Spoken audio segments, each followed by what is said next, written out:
Hey there. You know, when we think about food today, we all have our favorites, right? But people in 19th century America had some pretty unique tastes. So take a look at this video. Here's what 19th century Americans were eating. Would you eat these things? Food back then was super regional, way more than it is today.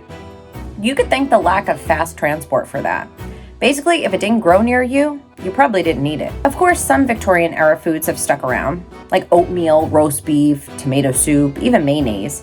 But other dishes from that time, they may seem pretty strange to us now. Take squab, for example. These days, if you've even heard of it, it's served as fancy pigeon meat at a high-end restaurant. But back in the 1800s, squab was common, thanks to a very different kind of pigeon.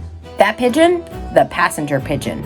It flew in huge flocks, making it incredibly easy to hunt and a reliable source of free meat. They cooked it in all sorts of ways: stewed, roasted with salted pork, baked in pies, or even just served on toast. Once communication and transportation systems advanced, like the telegraph and the railroad, squab became even more common as hunters started capturing passenger pigeons on a massive scale. Those poor pigeons. But unfortunately, that also led to their downfall.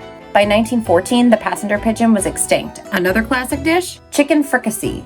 This one came from France, and it was basically chicken sautéed in fat, then simmered in a sauce. You could get creative with it too. Some people added tomatoes, others threw in dumplings. You'd even see it served with biscuits. Apparently, it was Abraham Lincoln's favorite meal. And then there was succotash. You might have heard of it, but the dish goes way back to indigenous cooking. The base was simple: corn, beans, and squash, also known as the Three Sisters. In the colder months, they'd use dried corn and beans instead of fresh, making it a staple for winter. Oysters were another big deal back then. They weren't just a fancy appetizer like today. They were everywhere and prepared in every way you can imagine: grilled, fried, roasted, even baked in pies. In fact, New York City was once the oyster capital of the world, but sadly, overharvesting and pollution led to the decline of their oyster beds, and by 1927, the city's oyster industry had pretty much vanished. Oh, and then there's turtle soup. It was considered a real delicacy. It was mostly reserved for special occasions because preparing turtle meat was a real chore. Turtles could weigh up to 300 pounds, so this was something you'd see at banquets rather than everyday meals. Now, if you lived in New England, baked beans and brown bread were probably on your menu. Brown bread was a steamed loaf